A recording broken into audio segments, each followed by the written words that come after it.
Before we start today's show, we want to invite you to stick around at the end of the episode to enjoy a preview of a new podcast that premieres on July 14th. As the industry's exclusive cannabis podcast network, MJBulls is proud to present Women Leading in Cannabis. Join host Kira Reed each week for inspirational discussions with women who are leading the cannabis industry.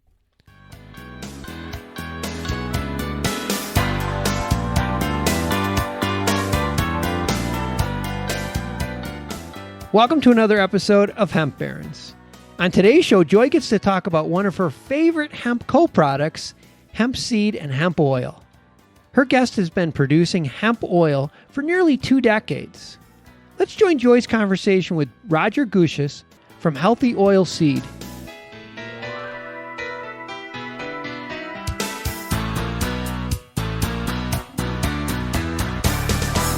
Well, welcome, Roger. Thank you so much for being with us on Hemp Barons today. Well, thank you so much for the invitation. I really appreciate it, and I appreciate everything you've done for hemp, promoting it and educating all of us. Thank you so much. So thanks for being your involvement from the past and also the present, and I'm sure in the future too. Thank you so much.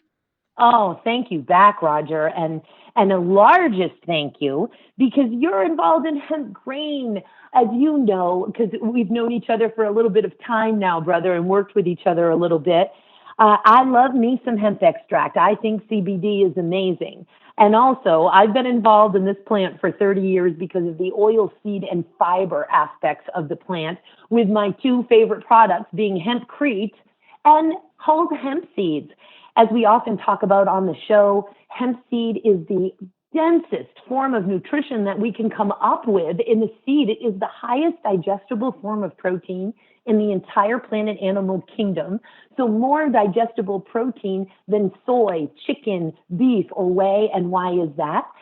It has no trypsin inhibitors, of course. Trypsin inhibitors are these properties that exist in food, and particularly in chicken, beef, soy, and whey, that prevent our bodies from being able to absorb protein, in addition to the fact that it has almost a full supply or a full count of amino acids, just a little lacking in lysine, which we can get in other parts of the food supply fairly easily. And the fact that there's 60% at least edistin protein, generally speaking, in hemp grain genetics. So just the most valuable, absorbable form of protein that we can get, all in a gluten-free, vegetarian, fast-growing form. It's amazing. And then, of course, that cold-pressed oil, and as well as the seeds that have that perfect ratio of omega-3s to 6, those essential fatty acids. And why are they essential? Because we need to have them for our body and brain functioning, and we don't produce them in our own body. We have to get them from our food supply. And so, Roger, Healthy OilSeeds, which is your company, of course, has been involved in grain and grain processing for quite some time. You'll correct me if I'm wrong here. I think since 2002, based in North Dakota, and dealing with, of course, flax as well as borage, another medicinal plant, and now hemp. What brought you into hemp, Roger? And then tell us, please, about the origins of Healthy OilSeed. Okay, Joy, well, we started with oilseeds, or started this business in 2002. You're absolutely right. And we were working at, I just thought there's opportunity in exporting some different oil seeds and also getting involved with some of the processing. And at that time, we really couldn't do much with hemp. In Canada, they could, but we could not in the States here in America. And in year 2016, I'd been involved with a small amount of lobbying in our state, trying to get to be able to plant the crop and also to process the crop in North Dakota. But I wasn't near as involved as what you were. But at year 2016, we were able to process hemp or grow hemp in North Dakota, and we were able to process it. I was one of the first to grow it. We got to grow 15 acres. There's 5 farmers picked to grow 15 acres each. We grew that. It went really well. I grew 2 different varieties. And then since then, I bought up all the hemp in the state that year, processed it, had a little bit of problem with marketing, crossing state borders, things like that, but it worked out quite well. Now we process, or for the last couple of years, we process 24 hours a day, 7 days a week, cold pressing oil, and we do cold pressing the hemp seed for oil and for protein. And we also do milling and sifting. That's kind of where we got started. Milling, of course, being, and when we talk about hemp and specifically, we're talking about protein powders, are we not? You're right. You're absolutely right. When you're doing this cold press expelling, you're getting two products. You're getting the oil and you're getting hemp seed cake or hemp seed meal.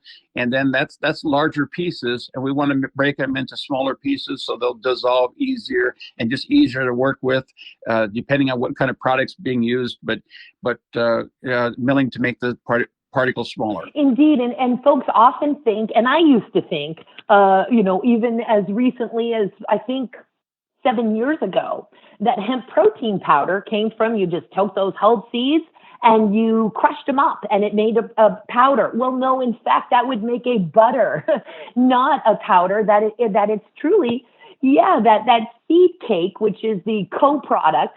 And I love that I don't like to use the word byproduct at all as concerns hemp, because there is no byproduct in hemp. There are only co-products.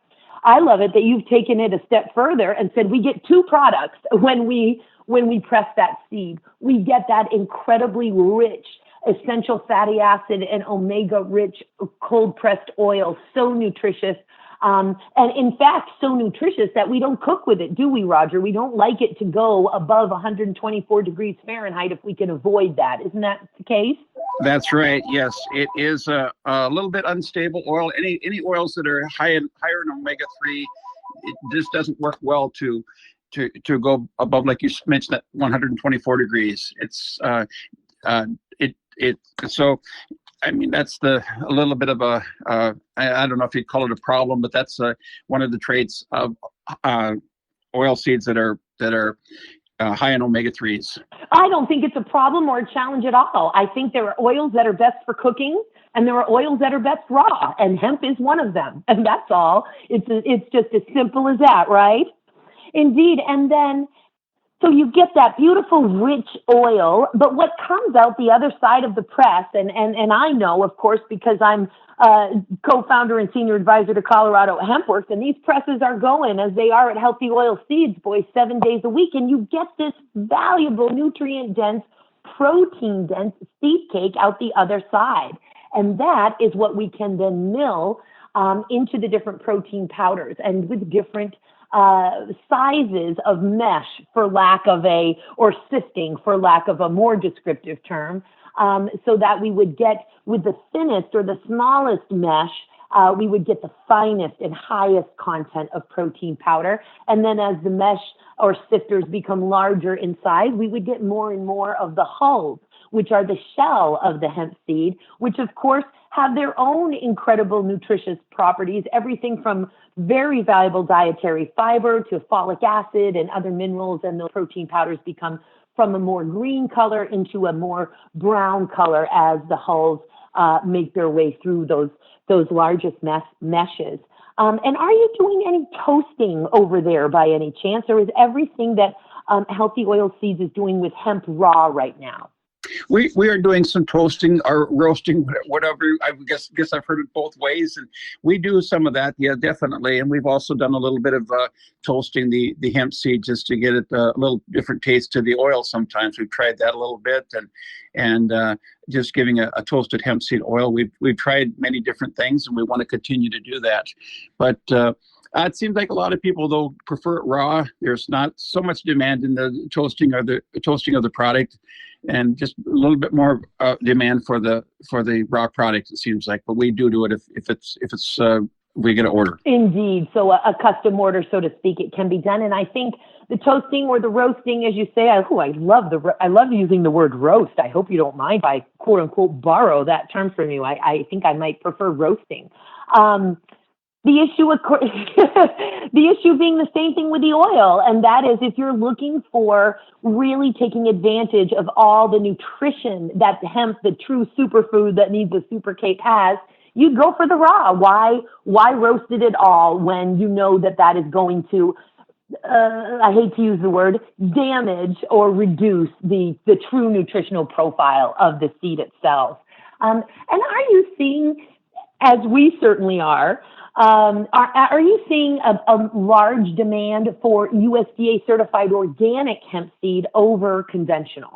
Yes, we are seeing a slight amount. It seems like it's a more growing demand for the organic product. I mean, if people want to eat something healthy, and most people are requesting organic, so we are getting a larger and larger growing demand for organic over conventional. Yes, but most of the conventional product is raised. It might have been raised in a field that had pesticides or fertilizers put on in the past, but it cannot, legally there are no pesticides labeled, so there won't be any pesticides put on it. But there's a chance that fertilizer could be applied. They're growing quite similar, but there is more demand for organic. You're absolutely right. So much so, and in fact, my understanding is that the EPA, some maybe 6 or 9 months ago, maybe closer to 6, time is going so fast, Roger, that it is really messing with my ability to orient myself these days, because in hemp years, I mean, one hemp year is like 10 regular years, like dog years. But that the EPA did, within the last 6 or 9 months, approve 10 pesticides for hemp.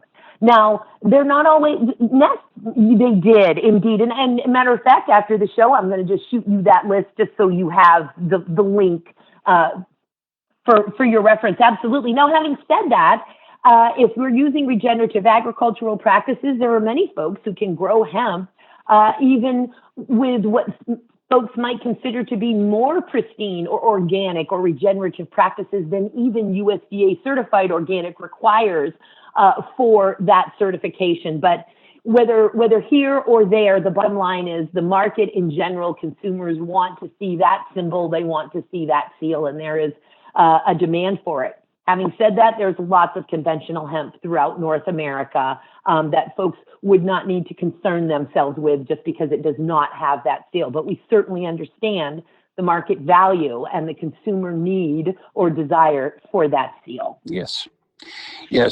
We do pesticide testing on all of our products, along with lots of other types of testing, including micros and things like that. But as far as pesticide testing, we've tested for that, even if there isn't, even on organic products. I mean, we want to make sure that all of our products go out and they're clean products and they're good, they're healthy, and you feel good about feeding them to your children, your mother and father, and dogs, pets, whatever.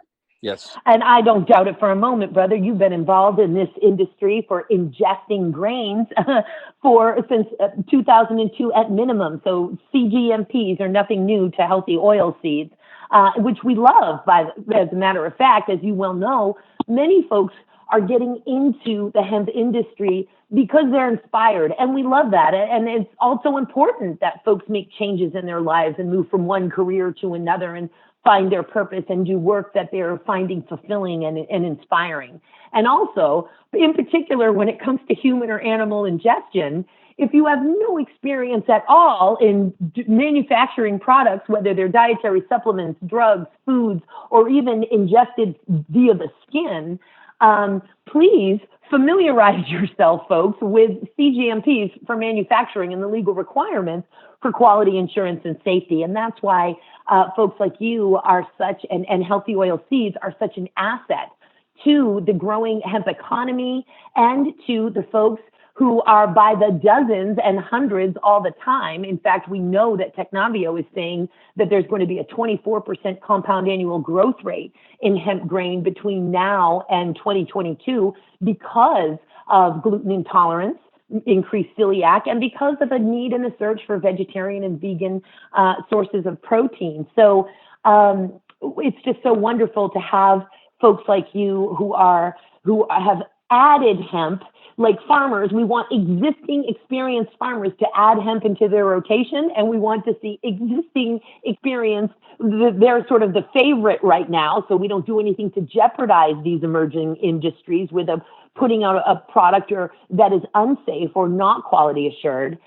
You've taken on hemp. You've added hemp to your rotation, as it were. And I want to speak about the flax and borage products that you also make. But before we do that, of course, you are a North Dakota company, and you've had the benefit in North Dakota of having Roger Johnson there for all of these years, the president of the National Farmers Union, but also a very early supporter and advocate for hemp and the legalization of hemp as an agricultural commodity. Have you had any interactions throughout your journey in North Dakota, your hemping journey, with Roger Johnson or the National Farmers Union? I have. It's been a few years. We've been involved. I do know him, and I mean fairly well, and I guess he knows me probably a little bit, not so much. He meets a lot of people.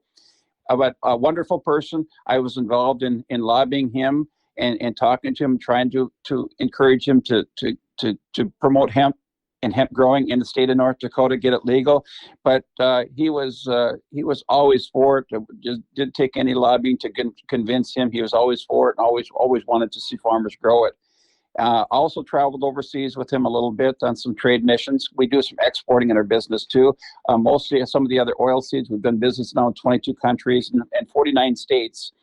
And as far as other countries, we're getting more and more involved in exporting. We've exported to about 5 different countries now, hemp products. And I feel really good about that and introducing them to such a good and healthy product. So fantastic. Just great work. I did not realize, I should have assumed, in fact, and I'm surprised that I didn't, that you've been exporting to other countries, but 5 additional countries. Boy, are you a huge part of building this supply chain, building the awareness, and again, building the hemp economy. We need folks to vote with their dollars to really show the demand for these products. And when folks are putting out high quality, safe, fantastic products like Healthy OilSeeds and going out there and educating and networking, that's really chopping the wood and carrying the water for advancing and delivering on the promise of this most versatile and valuable crop. Let's talk for a few minutes about some of the other botanicals or grains and fiber plants, as it were, that you also process at Healthy OilSeeds, and that's flax and borage. Could you tell us a little bit about those products and those crops? Well, we first got started, both of those crops, flax and borage, are the first crops we work with, the first oil seeds we work with, and we had some demand or had a chance to getting involved in exporting and then processing of both of those two a little bit, producing some oil and some cake or protein from both of them. And it's worked out well for us, but it just, flax, there's still quite a bit of demand for it. Borage, there isn't quite as much of demand. We've done a little bit with cosmetics in borage. We've also done some cosmetics work with hemp in cosmetics, being used in cosmetics. And I think that there's going to be more and more demand for that too. I mean, like we talk about, what is it, like 25,000 different uses for hemp. And I think there's probably, it just seems like there's something every day. Colgate just added it to their toothpaste. Did you know that? Hemp oil? I had no idea. Roger, you are filling me in on a pretty hot news tip. I had no idea. I'm going to be Googling that the second we're finished with this interview. Colgate has added hemp-seed oil to their formulation. Yes, that's right. That to one of their toothpastes, they said it's hard to get, it's hard to find because it's selling out so fast, selling so well. But it's one of the first one real major company that got into using hemp-seed oil, which is a big plus for us. A major plus. And I wanted to say that between the cosmetics and the industrial sealants and coatings, those uses, we don't want to use hemp seed for biodiesel. We'd love to use, the methyl or ethanol that can, methane and ethanol that can come from separating or fractionalizing the sugars and cellulose and hemicellulose and lignans of the plant, but not for fuel. But I think we're going to see lots of demands for these cosmetics and industrial products as well as time goes on.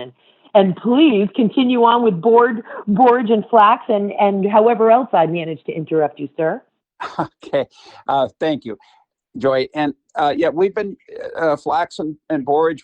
There's many uses, and we're finding more and more things that could be used for. Also, as far as we do also use flax as a fiber, a little bit like hemp. We sell some flax straw for that reason, and hemp is we're starting to sell some of that too for some of the fiber for many different uses. And as far as borage, we got into that. There's some uses. It's a high source. It's called a type of omega-6. It's gamma-linolenic acid, and we sell some for that reason. And then also we sell some of the borage for uses.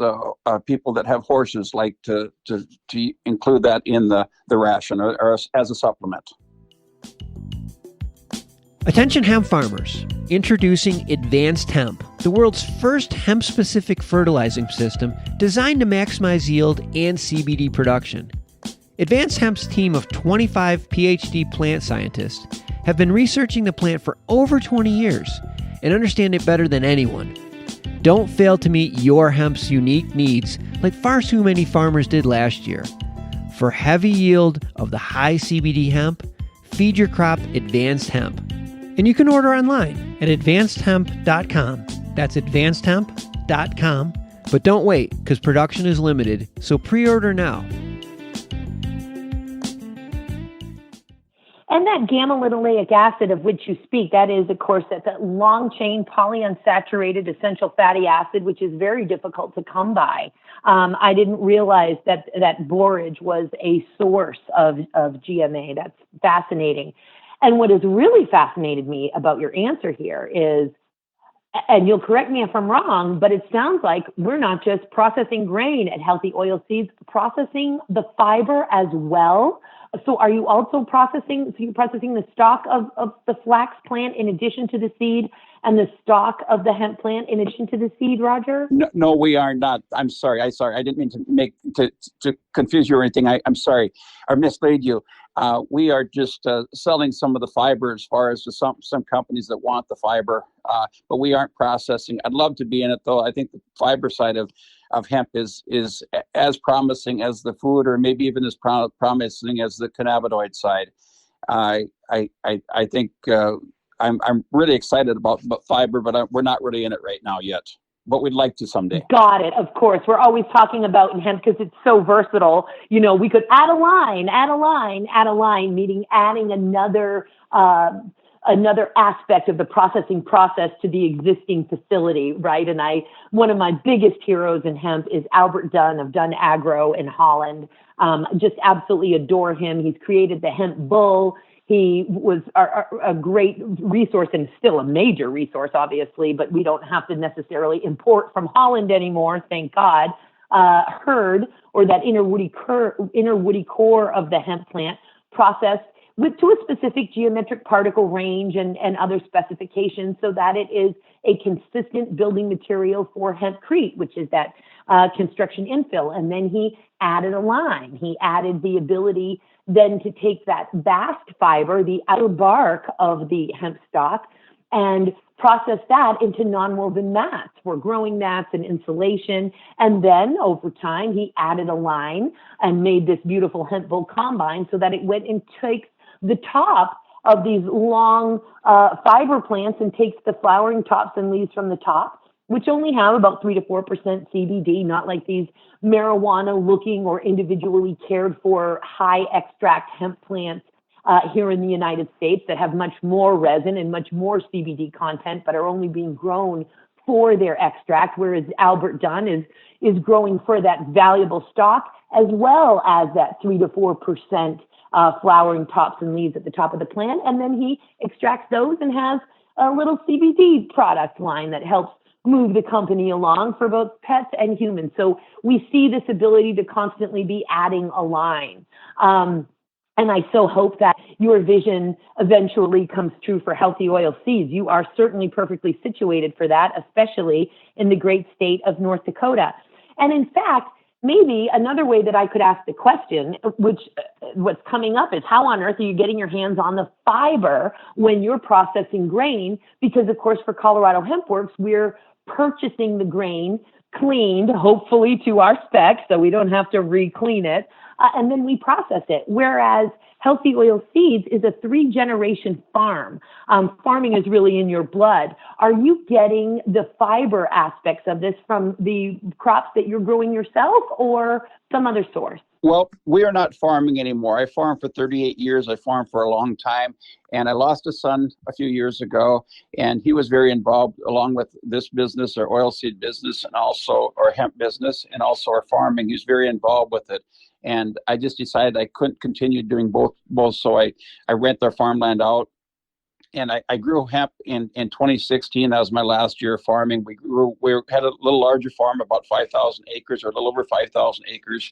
And I decided to get out of farming. I just couldn't handle both businesses. So we rent our farmland out, and we are running this oilseed plant. And it's very busy the way it is. And so I'm not farming anymore. Got you. No, it's not an easy life. The farmers are the true heroes here. And I'm very excited for a world that has lost that awareness. Not all of us have lost that awareness, and there are a tremendous amount of very dedicated folks, from permaculturists and regenerative agriculturists to, of course, the gigantic existing farming community that is well aware of the fact that if not for the top 6 inches of soil and rainfall, we would all be dead. It is all on the farmers, and they're the ones who take the risks. They're the ones who take the hits.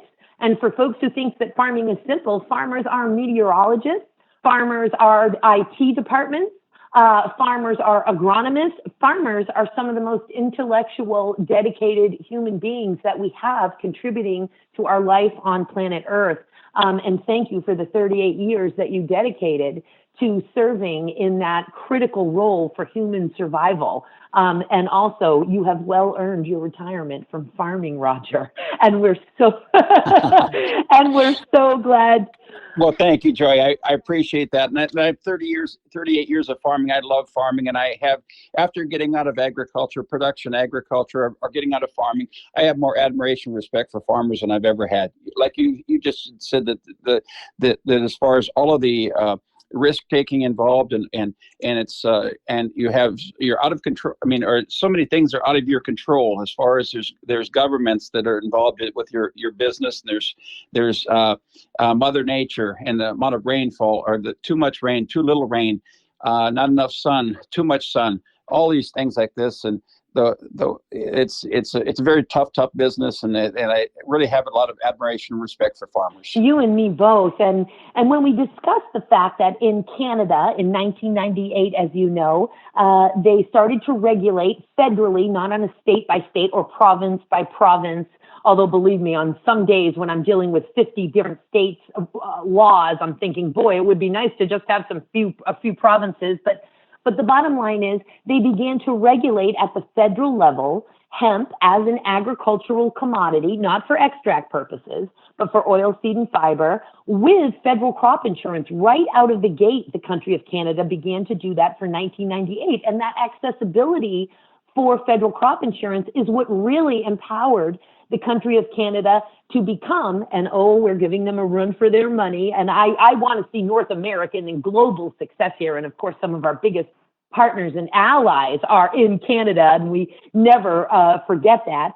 But also, as I sit here and say, that availability of federal crop insurance in Canada is what empowered Canada to quickly position itself as the global leaders, and again, we're going to get there, in hemp bulk food processing ingredients. Whereas here in the United States, the 2020 growing season is actually the first growing season that, because we only just legalized hemp as an agricultural commodity through the 2018 Farm Bill, which was enacted on January 1 of 2019. But 2020 growing season is the first year that our farmers here will have access to federal crop insurance. And then we further complicate things, and this is not specific to hemp or cannabis or anything, it's just the complications of crop insurance in general, that those application materials were due on March 16th in order to be able to gain federal crop insurance for the 2020 growing season. And part of those applications included the need for an executed contract with your buyer, which have been hard to come by. So that's another challenge for farmers. And if folks can really wrap their head around the fact that particularly for extract farming, and the grain farmers, and there have been many who grew under agricultural pilot programs in prior years here since the 2014 Farm Bill was signed, which legalized hemp for agricultural pilot programs as opposed to commodities. The risks that they took, no crop insurance at all. And also, for the most part, when we were talking about extract varieties as opposed to grain, which we have beautiful certified pedigree genetics and more, of course, coming online all the time. But when it came to the extract varieties, these farmers, on top of every other variable factor that you named, weather, rain, government interference, all of those things, they also didn't have crop insurance, and they were being sold, many of them, magic beans by unscrupulous seed sellers, telling them everything that a farmer might want to hear if they're growing for extract, and things that were not true, such as all of these seeds are feminized. This is 18% CBD, 0% THC, all of those things, and then causing the farmer tremendous labor, whether they be pulling males or recognizing that instead of 4 phenotypes, they had 17 phenotypes, and instead of 18% CBD, it was more like 6, and instead of 0% THC, God forbid, it was more like 0.3%, it was more like 1 and 2%, which rendered the crop entirely non-compliant and needing to be destroyed. So it is just amazing what farmers, especially being the real heroes here of this emerging hemp crop, because without them putting the seeds in the ground, Roger, as you know, we got nothing. We've got no hemp to work with if it doesn't get planted. That's right. Yes, that's right. And there was a lot of misleading salespeople trying to pawn off seed that saying it had all these good characteristics, and they weren't there, and it wasn't there. And we did plant some CBD myself, and my wife is from Kazakhstan, Joy, and I have 2 partners I work with from Kazakhstan, and we did a little bit of CBD hemp or cannabinoid hemp, and we had really good results. We started them in the greenhouse. We're just doing it as an educational mainly, but we are doing some marketing though also. Learning from that, we planted 2 acres, and we ended up with between 13 to just over 20% CBD content, and the THC level was it barely got by, but it did get by, and we had very good products. We're selling a little bit in the smokable market, but we're working with the government in Kazakhstan and maybe trying to develop a program there too, and see if we can make something over there too, make something like that work. I love hearing that, and I'm so glad that you had success. And like any smart farmer, you did 2 acres, not 100. Good job. That's true. And boy, I sure hope if there's anything I can ever do to help you as you work with these other countries and with any of your advocacy and activist efforts, Roger, that you'll never hesitate to reach out to me. It's just a pleasure to be able to work on anything with you, and just so thrilled to hear of Healthy OilSeed success, and getting into its international reach and its export reach. This is so fantastic.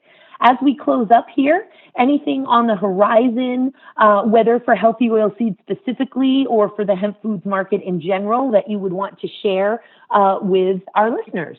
Well, we'd like to get into a lot more exporting. I mean, we've exported, and when I talk about exporting, we're not exporting like a 5-gallon pail or a 55-gallon barrel or something, but we're filling up full containers full of product. We'd like to get into do a lot more exporting, and there's a lot of countries we're working with that.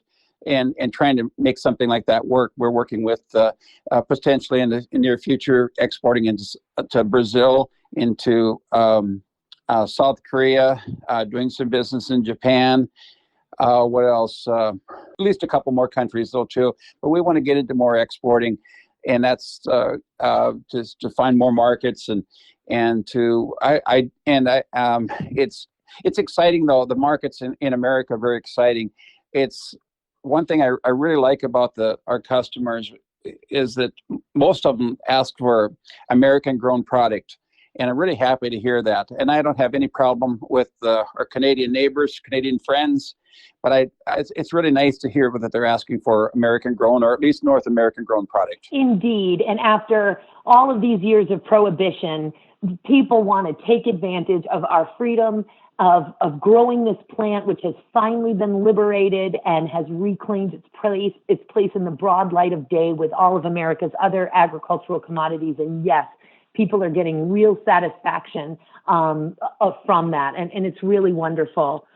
Well, boy, all of us at Hemp Barons, and from every role that I hail, brother, we are wishing you and Healthy OilSeeds and your whole family so much success.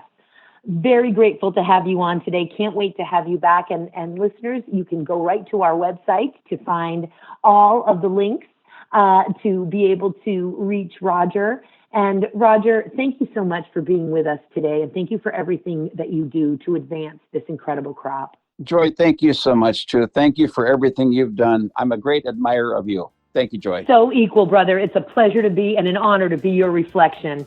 Until we talk again, healthy, safe, and great positive vibrations to you and your family.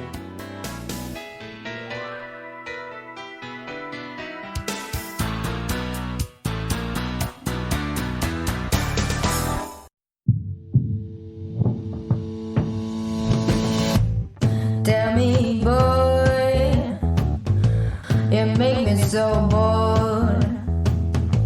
You need to walk the other way. I tell you once more.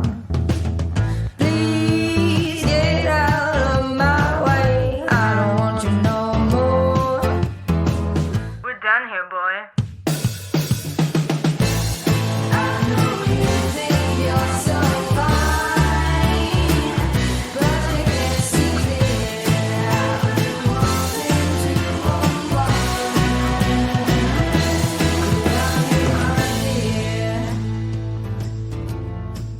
Hi, my name is Kira Reed, and I'd like to invite you to be inspired by the women who are leading in the cannabis industry. Each week, we will discuss empowerment, leadership, and what it means to be a woman in charge in marijuana, hemp, and CBD. As the founder of the Women Empowered in Cannabis community, I have had the great pleasure to get to know many brilliant and talented women who are CEOs, executives, politicians, advocates, and community leaders that are focused on creating a cannabis economy that is just, fair, and equal. We'll learn how these women make decisions, how they navigate a predominantly male industry, and what they're doing to level the playing field for women. I hope you'll join us.